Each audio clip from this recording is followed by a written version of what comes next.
I saw a BBM channel post yesterday, and it was like, "Remember the 5th of November," but I don't remember why I'm supposed to remember the 5th of November. So on the 6th, I guess we at least remembered to do Upstream tonight, right, guys? How y'all doing? Pretty good. Good. Good as Yeah, I always. don't know why they said it was November 5th, but I think Yeah. November 6th is actually the day that the Priv Yep. released. So the My, Priv is now a year old. my 1 year warranty just died today. Wow, that's pretty powerful stuff right there. That BlackBerry's already been in the Android space 1 year. Do you guys think they've progressed at a rate that's worthy of their entry into the Android realm of things? I mean, I'm kind of semi-hopeful for what's been going down. I mean, I'm still getting updates and things like that. I still feel maybe it could be a little bit more aggressive. What about you? Yeah, it could be way more aggressive, but Yeah. All things in due time. In this podcast, I want to cover a few things across the board. We got Ford QNX news, new Priv beta update, as well as an extension of Shop BlackBerry deals. So kind of some good stuff going on. I wanted to start out with those Shop BlackBerry deals being extended for Passport and Priv owners out there. How do you guys feel about this? It's almost a nice thing, right? Because these devices clearly were not moving at that higher price. Yet now, as we kind of take a look back at it, it seems almost like the inventory is just trying to kind of get cleared at this point of those Priv and old BB10 phones. Is that something you guys think may be happening in terms of trying to clear out these inventory pieces, or are we going to keep seeing these phones continue to be available as BlackBerry, obviously has this Android effort going on? no. I would say this is. Go ahead, Blaze. That's gone. Once they're gone, man. Yeah, I say it's totally. Let's clear out inventory and then let our makers do the phone makers do the business. That's it. Yeah. So it's funny, and this is a roundabout way of getting into a response, but in our BBM groups and things like that, you always see that notification in the group when someone leaves and someone comes back in, Yeah. which seems kind of odd. But Brandon, I saw you recently did just that in our BerryFlow group. What device Yeah. are you on now? I know you were working on getting that Priv kind of in working order. Yeah, so I've been busy. I got a box to send the Priv back to get repaired because I don't know. I got one of the AT&T devices, so they couldn't just send me a new device and just swap it. I have to actually send it in so they can fix it. So and I'm thankful they did that because I guess technically they didn't have to do anything. So much respect to BlackBerry for helping me out like that. So just today I got some time to back up and I moved over to a Passport now, which is it's a bit of a pain because a lot of apps I use on Android, I backed them up and I was hoping to use them with the Android runtime on my Passport, but it looks like I can't, like they can't run. So it's a bit of a pain, but it's not going to be too bad. Hopefully I get it sent tomorrow and I can get my Priv back in a week or something like that. Yeah, BB10. If the runtime on BB10 was like reliable and didn't have that weird, I can't uninstall Android app issue and some of the other latency that goes along with it, I think the Passport would be fine to go back to, right? You'd be able to back up those apps and you'd be good to go. But right Yeah. now, it just seems dilapidated, and it's really tough to keep up with all that, especially on, you know. Did you wipe the phone, or you kind of just moved your stuff over and went, I kept kind of going just with it? took my stuff over and went, since they're going to be fixing my device anyways and sending it back. So they're going to probably wipe it anyway, so it doesn't really matter. Yeah. I'm not getting a new device, so I'm not getting a refurb unit. They're just going to try and rectify the issue on my device and send it back. What was the problem you were having again? So like the SIM card tray and the SD card tray, like a few times per day, the SIM card would just, it would say my SIM card was popped out or my SD card was popped out and they weren't actually physically out. I think there is an issue with the slots that it just, the device thought they were out when they weren't. So I sent a bug report in. They determined it was like a mechanical issue, like a physical issue that needs to be fixed. So no software fix for that, unfortunately. I wish there was a software fix for Verizon's latency on this Marshmallow. Oh wait, there is a software fix. And is it actually rolling out this Marshmallow update for Priv people on Verizon, or is it still kind of just trickling out there right now? Well, there's a few people who ended up with it, but the problem with that is that it doesn't seem as though that it's actually like a widespread thing, because Verizon has a tendency to go ahead and do these like trickle out rollouts, what are like soak tests for the network to be able to go ahead and test them out. They do it on other Android devices and stuff like that as well. But it's kind of hard to say with this one if it was just a soak test or if it was, maybe some guy just randomly ended up with the Verizon Marshmallow build on there. At this point, I can't definitively say, yeah, it's rolling out. That's why I kind of put like maybe rolling it out or maybe a soak test. But the thing is that when I posted it up on Crackberry, I didn't base that assumption off of that one sole individual. I checked with some other people, and basically they said that it's coming soon. So either way, whether it be a small little soak test or whether it be, just one random guy who just happened to get whitelisted on some build that he probably shouldn't have, it's bound to be coming soon at some point. And that, I'm not talking like BlackBerry 10.3.3 coming soon time. I'm talking like it's actually going to be really rolled out soon. I was just going to make a joke about how we've almost gotten BlackBerry to a point where we assume now soon is like a month, but that's still not even accurate at this point. Speaking of new devices, I know Brandon's on a new old device. Alex, did you get anything in the mail recently? I did, and I haven't done anything with it, but I have a nice Galaxy S7 Edge to sell if anyone wants to buy it. What a Trade your coincidence. Priv for it. Yeah. Yep. Yeah. Yeah. Do you want to switch? Do you want to trade it, Alex? For a Priv? Yeah. I just traded a Priv for this, so why would I do that? Then trade the Priv again for another one. Yeah. No, Maybe it's nostalgic.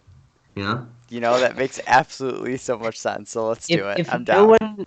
If no one watching knows what we're talking about, if you check out our after show from last week, Alex and I went in on how we exploited a loophole basically with AT&T. Which does not exist anymore, by the way. I tried yesterday for the rest of my family members, and it did not work. Yeah. Notwithstanding, it did work for a period, right? So what we ended up doing with our defective AT&T Privs was actually swapping them. So I currently am also running an S7 Edge, of course running the BlackBerry suite of software and things because it'd be sacrilegious not to on this podcast. So I don't want to end up like Alex in the comments getting trolled for weeks on end. Although, Blaze trolls me enough as is, but it's one of those things where it's an interesting time for BlackBerry because as I'm on an S7 Edge, Scott, Blaze are on DTEC 60s. So Scott, please tell us, inform us a little bit, and maybe Blaze, if you have some follow-up thoughts on just how the DTEC 60 is for you guys, because I know a lot of people are kind of on the fence with it.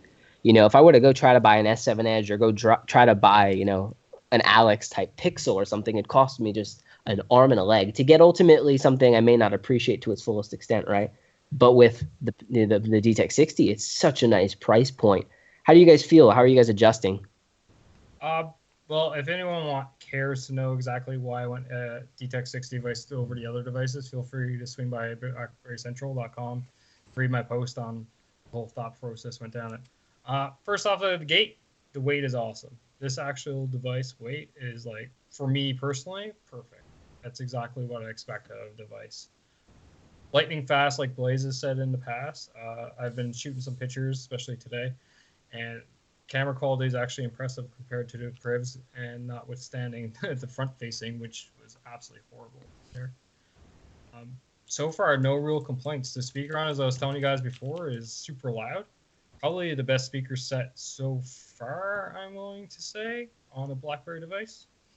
Only complaint I got so far is that it takes me a couple tries on the fingerprint sensor to get it unlocked. So I don't know if that's just not having it set up properly or what, but that's about it. So I'm gonna keep trying it and throw up some thoughts later, maybe midweek on BlackBerry Central. But yeah, overall, I'm happy with my purchase. Please, what do you say? Yeah, I covered the majority of it last week, but just to reiterate, I mean, everything that you said is pretty much on par with how I feel about it as well. One trick with the fingerprint sensor is that if you do find that the accuracy is a little bit off, you can always just continue to add more fingerprints to it, which realistically kind of like increases the accuracy to a certain point. Okay. For the same Uh, finger? Yeah, for the same finger. Okay. Basically, Interesting. the reasoning behind it, of course, is that, it doesn't necessarily always read like every time that you pick up your device, you're not putting your finger in the exact same spot, Yep. right? Yep. So it only comes close to it. That was one trick that I found with the accuracy, but even then, I haven't personally found that the accuracy is horribly off. It's just like you basically have to have it the way that you set it. And the way you use it as well, you know. Yeah, exactly. It's one of those things where you kind of have to keep the exact same pattern, otherwise it just doesn't read it really right. And I don't think that actually speaks to the accuracy of the device. I think it just speaks to how an individual goes ahead and sets up their fingerprint, right? Like you have to have it set up so that you're kind of like using the exact same pattern every single time in the way that you actually pick up your device and interact with it. But other than that, I mean, everything Scott said is pretty much on par. I agree. I mean, the biggest question at this point that I've got so far about it is like, if I'm a Priv owner, is it essentially worth upgrading to a DTEC 60? And that's the biggest question that the majority of people have. I don't know if you come across that question as well, Scott, but for me, it comes down to it that there's like no question about it. If you genuinely don't need the keyboard on your Priv, then there's absolutely no reason as to why you shouldn't pick up a DTEC 60 if you're shopping for a new phone, right? And you want to stick with BlackBerry, of course. There's pretty much no reason, because you get a better front-facing camera, you get a better overall system on chip, you get more RAM, you get all the exact same storage space. Well, actually, it's more storage space, isn't it? Because Yeah, they're both 32. Yeah. So you get the exact same storage space, but you have the additional SD card slot and all that shit. So that's all the exact same stuff. But you get that better front-facing camera, and the camera on the DTEC 60 is essentially this. I don't want to say it's the exact same because the software is slightly different, but you get the exact same quality. And like Scott said, arguably, the camera is better on the DTEC 60, depending on how you actually take pictures and stuff. That stuff's always arguable. Like, I've taken some pictures on the DTEC 60 and matched them up with the Priv, and the Priv came out on top. I've taken some pictures with the Priv, and the DTEC 60 came out on top. So, it's a toss-up in that scenario, but I think they're on par enough that the majority of people will be satisfied with the quality of it overall. Other than that, I mean, yeah, I absolutely agree with Scott's assessment. It's just an all-around good device. Yeah. But one of the funny things I keep getting asked is whether or not it's like the new BlackBerry Z30. Oddly enough. Yeah. Because a lot of guys, including myself, my favorite device out there was the Z30 up until now. But I'm ready and willing to say that this one is now taking it over. Yeah. That's reasonable, too. It's that good. I mean, there's not many people out there making that comparison, at least not in my realm, but, it's definitely on par. 3 or 4 times now. Yeah. Is it the new Z30 per se? And I'm willing to say yeah, for sure. Yeah, I'd agree with that too. In the setup of the chronology here, right? BlackBerry 10 launched with the Z10, and then had a successor, higher end, more powerful Z30, and now we're seeing very similar lineage with DTEC 50 and 60, and who knows what may come next. Please don't be the 70. Please don't. The meat of the conversation today, gentlemen, as we cover the last week in news, is about something we actually talked about last week in our after show as well. And we talked about really, what BlackBerry can do to move QNX kind of up the ranks, so to speak, to really start making some money out of it. Because IoT, security, all of that is so huge. And kind of right in the midst of that, BlackBerry signs their first software deal with an automaker, Ford. And this really expands BlackBerry and QNX's software and security to kind of the next level. Now, there's a little bit of kind of cross-speak between the fact that QNX was technically already inside of Ford's, right, with the Sync 3 system. But a lot of people need to understand the difference of how QNX was established in these vehicles versus what seems to be happening now with this type of deal where BlackBerry and Ford are working directly with one another. In the past, BlackBerry's QNX worked through tier 1 suppliers, people like Sony and Pioneer, who then put their systems inside of these vehicles. And really, again, QNX was like in the back of a lot of those arrangements, really just putting the underpinnings together. It was really the OEM and all the apps put on top of the platform that made it, more unique.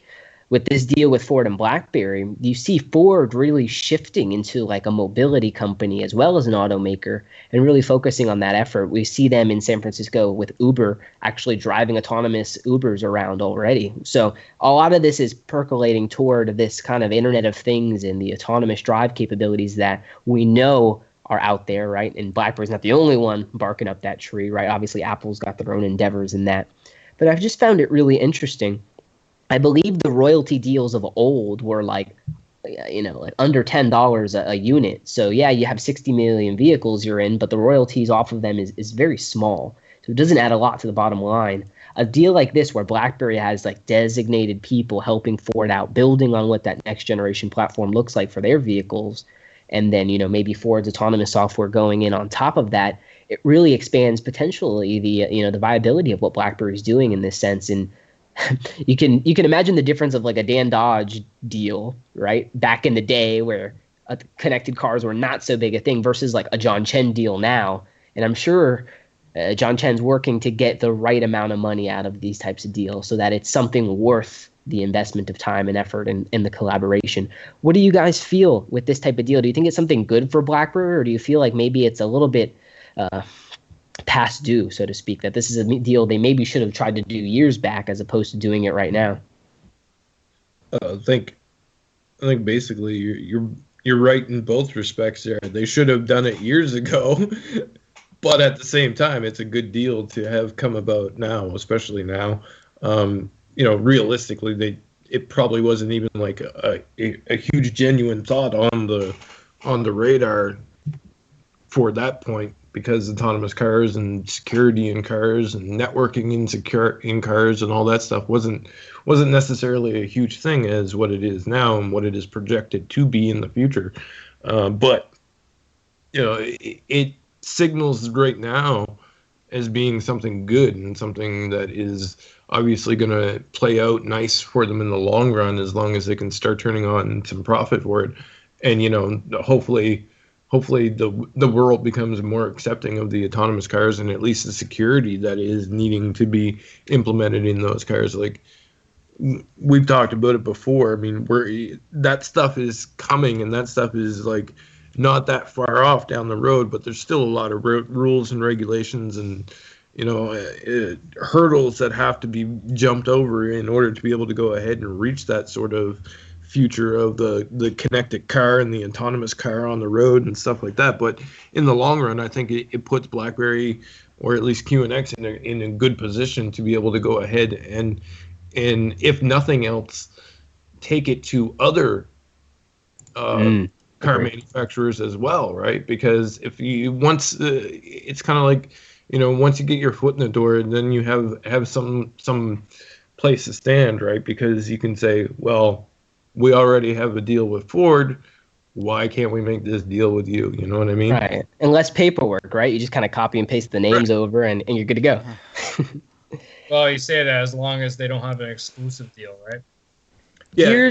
They confirmed that it's not an exclusive deal. Like I was on the media call when prior to the actual announcement, and they confirmed that it's not an exclusive deal. They are opening the doors to everybody who is willing to go ahead and discuss it with them for their own personal needs on whatever system it is that they want to operate. So it's definitely not exclusive. It's getting really exciting. I want to tell you guys a little anecdote here and parlay it into a conversation that started back in CES of this year. But if you look back at the lineage of some of these things, Toyota actually moved away from using Apple and Google in the infotainment space and actually is using Ford software as well. And there is a mounting tension, I believe, between Silicon Valley giants and the auto industry. And I think there's going to be a lot of competition between whose software is controlling what in this next era of vehicles. I had a very interesting kind of a happening with my buddy here. He actually had a Ford car, ironically enough. This was on sync, like an way older system of sync. The car is like a 2004. So it was not at that time running QNX. It was actually running Microsoft software. Yeah. And that's part of the problem, right? Something with the car, computer, and the programming caused the engine basically to malfunction to a degree, right? It wouldn't rev. He would put the gas on and it would basically idle in neutral. So the car computing program had to be reset and the software done up again. And it was 4 different recalls, all software based. So we took the car in, we got it all fixed up. They, again, took hours out of his day, took him out of a car, had to pay to get towing. You see all the cost and expense put on top of this. As we look at the things BlackBerry is doing in the vehicles now, right, and the generation of cars that we have, they're acting as hotspots, right? And BlackBerry, as we know, already has an OTA capability. The fact that we had to spend all this money, right, to get the car and then the recall to get placed in and the software to be done, it's like this problem shouldn't be that, life affecting. It should be as quick as updating Instagram, and in the future and where we're headed and what BlackBerry will be able to enable in a vehicle is just that, where that OTA update will come down to your car over Wi-Fi because it'll be a hotspot itself and the problem solves itself, right? They'll constantly be pushing patches and updates to the security of these vehicles. I have a 2012 F-150 with the Microsoft Sync, and it is absolute garbage. Yeah. I absolutely hate it. We just bought a 2016 Ford Edge with MySync 3, and that is phenomenal. Logged into my home Wi-Fi, updated the system, just like you're saying, James. Mm-hmm. It's sweet. It's really slick. So, me personally, I'm pretty excited with this whole deal. Hopefully, they can, go and expand their bottom line with this. Like, to me, they should be hauling in like $100 per unit, because these companies, Ford is charging you about $1,000 when you upgrade to, the full suite of nav and everything, right? So 10% of that to me is not out of the realm of that impossible, especially if there's no middleman. So. Yeah. I'm sure the price is set though based on the competition, right? I'm sure they don't just set $10 because they want to be nice guys and not make money, right? I'm pretty sure maybe the competition is probably $12, $13, right? And if they do $10, then it makes sense. But they have some value add to their software in terms of security, and I think this is much bigger than what we see today. I think it's akin to what happened with mobile devices, right? Where people eventually started using a bunch of different operating systems. So GM and a bunch of these other auto manufacturers, they're building autonomous vehicles, but what people don't realize is that GM has actually bought Lyft, which is a car sharing or kind of like an Uber competitor, right? Mm-hmm. And what I believe these automakers are going to eventually become is they're going to eventually become kind of taxi companies or transportation providers. And if you think about it in one way, if BlackBerry can have a good relationship with them and kind of be at the beginning from there and continually grow with Ford and GM and some of these other companies, then, they could be that operating system in an autonomous vehicle. And, it might be one of those things where people might choose to use one type of vehicle, one type of autonomous vehicle service because it has a certain operating system, just like people choose to use certain phones because of an operating system, right? So that's really where I think this whole software deal kind of long term down the line is probably going to lay the foundation for, those things that we saw, what's it called, on The Astonishing Tribe, those kind of future videos they showed us about people in cars being able to use a whole bunch of different apps and stuff like that. I believe that's kind of this could be the foundation for some cool things like that in the future. And maybe maybe it might be, don't want to get people too excited, but maybe that might be a way that we start seeing more of that software kind of user interface type of flashy stuff that we like to see and from our mobile devices and stuff, but translated in the auto space. Totally. I think it's a great opportunity for BlackBerry to at least showcase the concepts they have. I mean, the the Maserati that they pulled out a couple of years ago, where the cameras and everything were totally done up across the car. I mean, that stuff that is viable and needs to be put into testing. And it's these auto OEMs that are really going to be the ones pushing through kind of all the red tape and regulation to get these vehicles out there. It opens up an even larger logistical conversation as well about smart roads and how the infrastructure around all these smart and connected items comes together. That parlayed against the DDoS attack that happened, DDoS attack that happened against, exploiting these IoT devices really broadens the scope of what BlackBerry is doing. And I think John Chen really needs to capitalize on the time that we are in so that these are effective. We have just a couple more minutes here in the main show, guys. I want to talk about one of the biggest pain points with BlackBerry, and I think it's a message that needs to get across to everyone. You go out, you look at DTEK 60 reviews, Blaze, and you wonder where they are. And to a large degree, he's publishing it soon, guys. He promises. It is imminent, just like the DTEK 60 was 2 weeks ago. But the conversation around, does BlackBerry need to market devices like the DTEK 60? Do they need to put it in every tech blogger's hand? And the answer is ultimately no. And I think that's a piece of the conversation. The fact that Scott went out to buy a DTEK 60 was because he put all the phones against one another and came out to a logical decision, which, again, you can read about. But a lot of people don't even know about the DTEK 60 to even make that dissertation between them. Using a Samsung flagship to see, what all the fuss is about, I kind of get and understand it a little bit more in terms of why this phone is a market-leading phone alongside the iPhone. And I just wish the marketing was there for DTEK 60 so that it could propel, because as Blaze and Scott can speak on, the DTEK 60 is a fantastic device. Alex, why do you think BlackBerry's just chosen not to do any kind of real promotion aside from, the generalities on social media? Do you think it's because they really want to solidify their focus is elsewhere? Yeah, I mean, as weird as it is, like if they're pushing that they're not really a hardware company and they're focusing on software, and then all of a sudden you start seeing BlackBerry DTEK 60 commercials on television, and realistically, I wonder too what kind of margin they're even making from each phone sale. So maybe it really should be, not them advertising it, but obviously the hardware manufacturer advertising it. Like they might not be making enough per phone for it to actually be sensible for them to be spending a lot of money on advertising.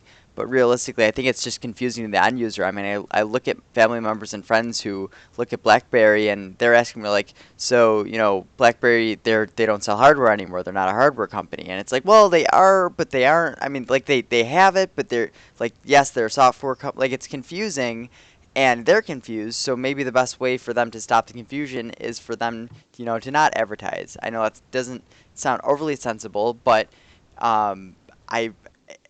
it would be nice to see them advertise, but at the same time, it doesn't totally make sense for what they're actually trying to do.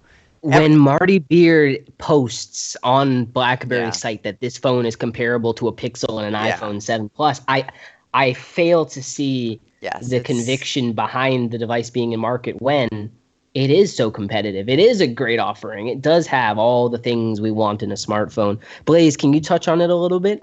Is it really that they just don't want to burn any money? They're just kind of holding it all close to the chest? Or do you think they're trying not to confuse people? Because I don't think that's it, personally. I feel like no one knows about BlackBerry, so the fact that they switched software, it's like I don't know that either, to the general out there. So what are your thoughts on it, Blaze? And we'll kind of do a roundtable here as we close out on that thought, why there is no marketing and whether it's a good thing or not. I don't know, man. I think it just comes down to the fact that they don't really have any general interest to go ahead and do marketing because number one, they know that they're not a good marketing company. John Chen said that months ago.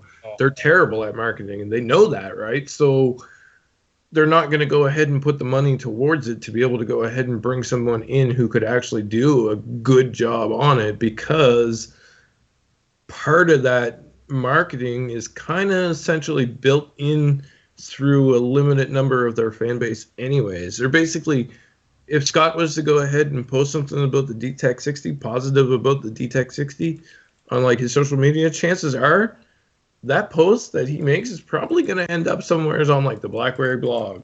Or like, so you're saying basically they've outsourced BBM, they've outsourced handsets, they've outsourced marketing. Yep. They're taking the risk out of all of that and putting it elsewhere. And I think it's honestly a great move. Yeah. And Blaze sums it up perfectly there. The only problem that I have with it is that Sustainability, yeah. Yeah, and you can't do that for too long, because then people just end up getting frustrated. But at the same time, I don't think that they really care about that, because they have the whole software side of the story to effectively go ahead and concentrate on, right? Like, it's just one of those things.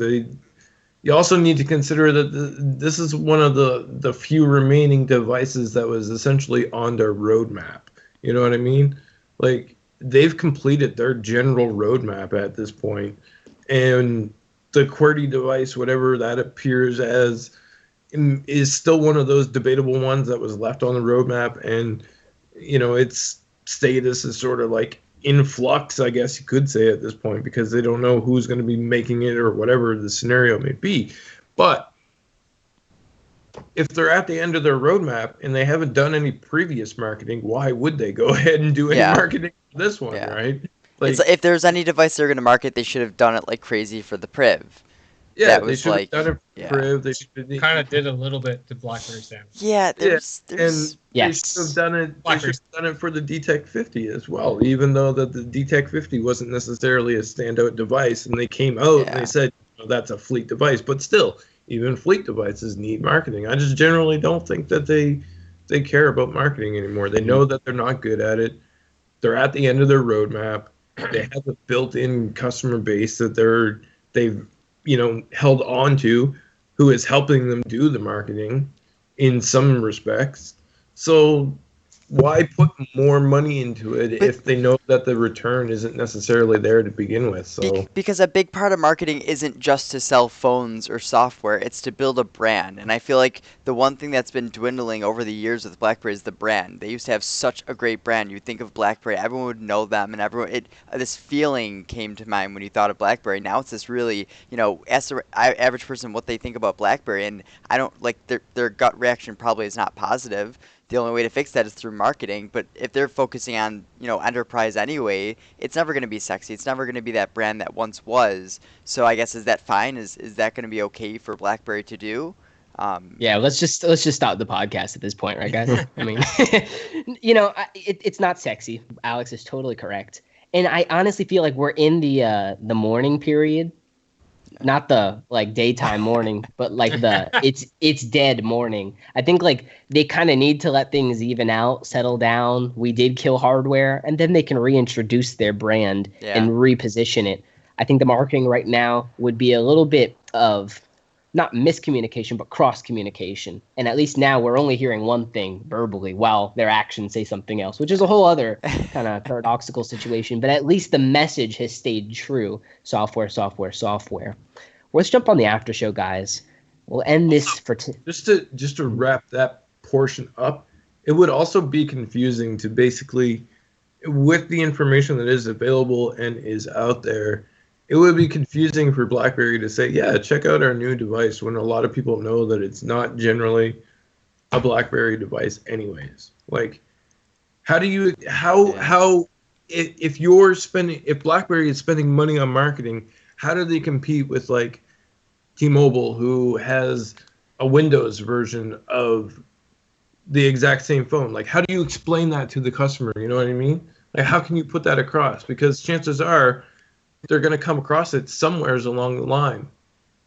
If you're genuinely thinking, if you're someone who is at least half-assedly interested in technology, and you're considering picking up a $600 phone or whatever along the lines, right?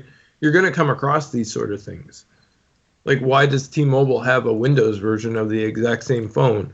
Oh, the Windows version has virtual reality and it has a whole headset. Can I get that on this one? It's like and it's cheaper. yeah, and like that would be a confusing message to actually go ahead and market. So I don't know, man. It's one of them things. I just generally don't think that they have an interest in actually doing any sort of broad appeal marketing at this point. Just one point for me is like they do it so bad that even the times when they could actually do a little thing to help out. So DTEC 60, right? Priv. What's missing? The BlackBerry at the top. Yeah. It's not there. You know, so if I'm out and about and someone just sees that, they're like, oh, what the hell is that? Now that could go both ways though. It could be like, oh, it's a BlackBerry. Or someone could look at it and see the BlackBerry logo. I'm like, oh, that's a crappy BlackBerry. So I kind of wished it was there so that people could see that this is actually a BlackBerry device and they're still kicking around, and just that little subtle marketing that way. But we'll see if it actually helps out. Now it does have the logo on the back that we talked about, but who looks at the back of phones anyway? Yeah. The back of your phone is ridiculous. Alex, let's jump to intermission. Let's jump on our after show. We actually got like too many comments this time around to get them all in the main show. We got about like 17 different comments on our after show that we posted on our private BBM channel for the patrons. So let's end this and we'll jump into those. A lot of really good questions. So it'll be a good after show for us to discuss. Okay. We'll talk a little bit about that, and we'll talk a little bit about me cheating on BlackBerry with Sam. So All right. Later, guys. Later.